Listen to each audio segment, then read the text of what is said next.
Bismillahirrahmanirrahim. Bapak Ibu yang dirahmati Allah Subhanahu wa taala, ada sekelompok orang, ada sebuah gerakan yang bersifat clandestine. Apa itu gerakan clandestine?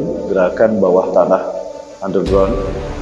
Yang ini terdiri dari global elit dunia, mulai dari para pemimpin negara, para politikus, pakar militer.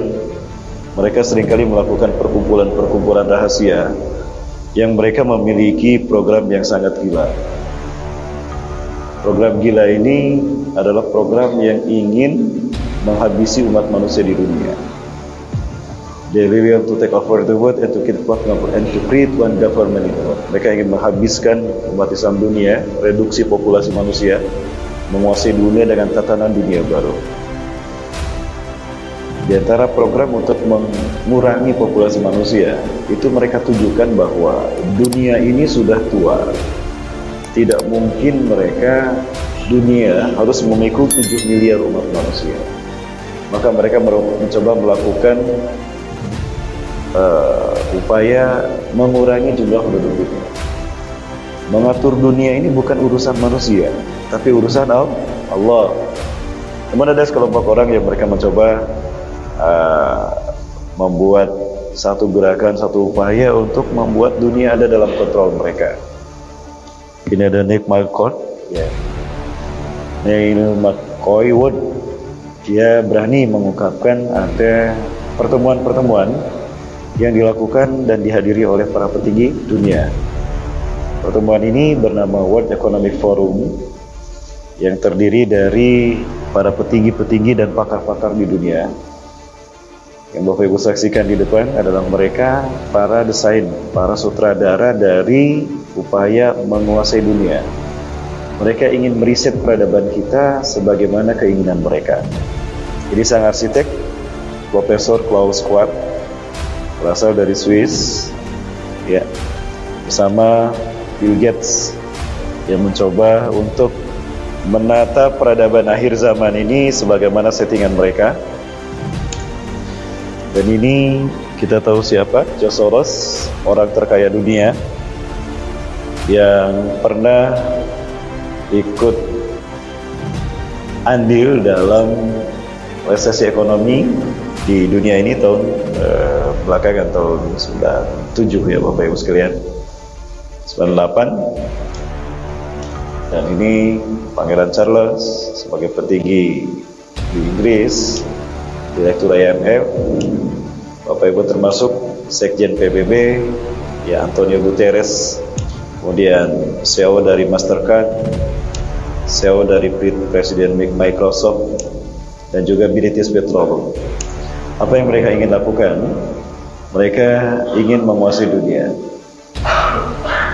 Maka beberapa bencana yang ada di dunia itu ada yang human made, ada yang buatan manusia.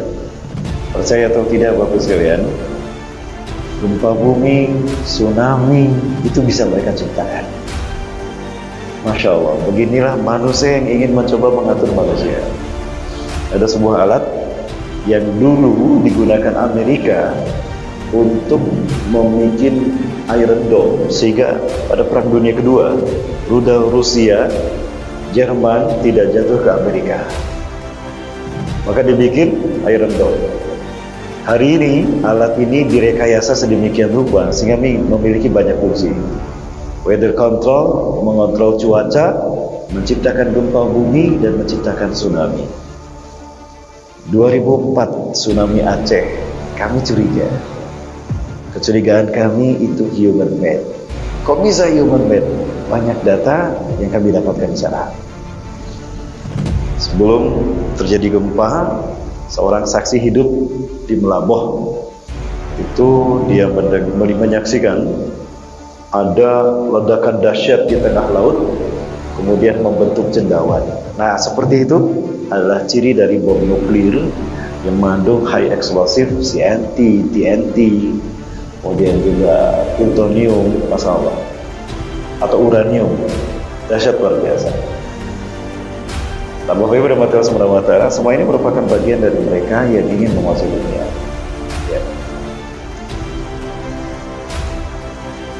Resesi dan bencana inilah yang pada akhirnya akan mereduksi jumlah populasi umat manusia di dunia, lalu kemudian mereka gantikan dengan orang-orang yang terpilih, Bapak Ibu.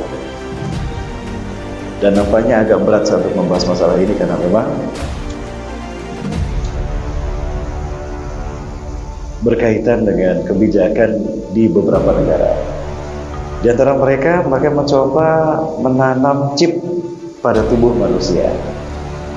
Yang chip ini bisa diinjeksi ke dalam tubuh kita. Ketika chip ini ada berada pada tubuh kita, maka kita dikendalikan oleh mereka. Ada sebuah perusahaan besar, mereka sudah menanamkan chip di karyawannya, sehingga ketika karyawan datang cukup begini saja. Maka semua data karyawan tadi ada di komputer mereka. Kontrol populasi. Hari ini kita sedang dihadapkan pada hal semacam itu, maka nyaris tidak ada yang tidak mereka ketahui dari apa yang kita lakukan. Dimanapun kita berada, mereka bisa tahu apa yang kita lakukan. Sampai ada satu pertemuan saya dengan seorang tokoh di Jawa Barat. Ustaz, saya dibawa oleh seorang petinggi militer di negara kita ini. Dia mengajak saya untuk berangkat ke satu tempat. Kami olahraga naik gunung. Sampai di puncak gunung, dia mengeluarkan alat. Alat ini yang kami bisa gunakan untuk mengetahui apapun yang dilakukan di dunia. Ini tombol untuk luar negeri, ini tombol untuk dalam negeri. Ustaz mau tahu kegiatan yang mau di mana? Di Amerika. Nih, saya celikan ke channel ini ke Gedung Putih. Dengarkan. Subhanallah. Kemudian diskusi kami dengan beberapa pakar IT, mereka memberikan satu situs pada saat itu. Dengan alat ini kita tahu apa yang dilakukan oleh orang-orang di dunia. Ya, diklik alamat rumah saya masukkan, klik daerah di mana rumah saya berada, itu bisa dilihat atapnya rumah kita tuh bisa tahu. Berapa orang yang ada di sana mereka bisa tahu.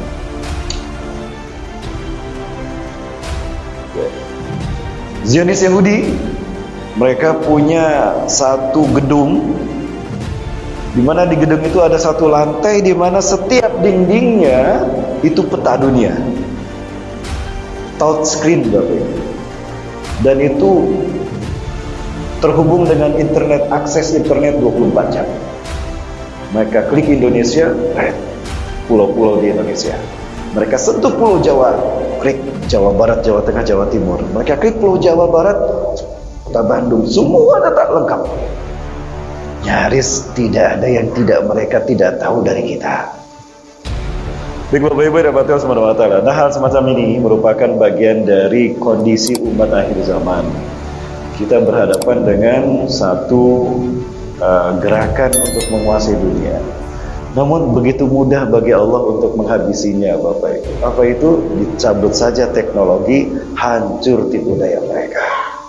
Subhanallah. Inilah yang Allah firmankan, a'udzubillahi minasyaitonir rajim, wa makaru wa makarallah wallahu khairul makirin. Mereka membuat makar, Allah membuat makar.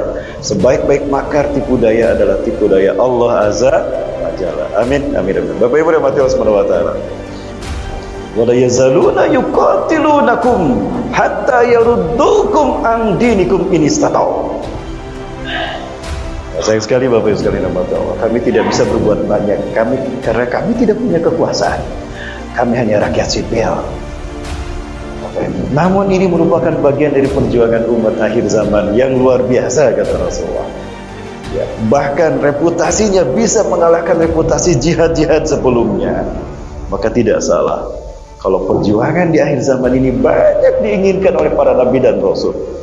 Semua nabi dan rasul meminta kepada Allah, ya Allah, hidupkan kami di akhir zaman, tangguhkan ajal kami sampai mereka dihidupkan. Umat Rasulullah SAW. Kenapa? Saking mulianya jihad di akhir zaman ini. Reputasi yang kita pertaruhkan dalam pertarungan akhir zaman ini antara hak dan batil bukan nama baik para nabi semata, bukan hanya nama baik Rasulullah SAW, tapi yang kita pertaruhkan nama baik Allah Azza wa Jalla. Kenapa demikian? Yang kita hadapi langsung sang kampion kesesatan, iblis dan dajjal, Bapak Ibu. Terbayang tidak? maka betapa dahsyat Allah berikan pahala kepada mereka yang berjuang di akhir zaman. Jangankan mengangkat senjata, berjuang hingga berdarah-darah, menghidupkan sunnah saja di zaman penuh fitnah ini 100 kali pahala mati syahid. Rasulullah mengatakan demikian. Man ahya sunnati 'inda fasadi ummati falahu ajru mi'ata syahidin. Barang siapa yang menghidupkan sunnahku pada saat manusia mematikannya, dia akan mendapatkan 100 kali pahala mati syahid. Seorang sahabat bertanya, asyhadu minna wa minhum, syahidnya kami sahabat anda atau syahidnya mereka umat mereka sendiri? Bal syuhadu minkum, bahkan 100 kali syahidnya kalian. Allahu Akbar. Pertarungan yang paling bergengsi, babak final Bapak Ibu.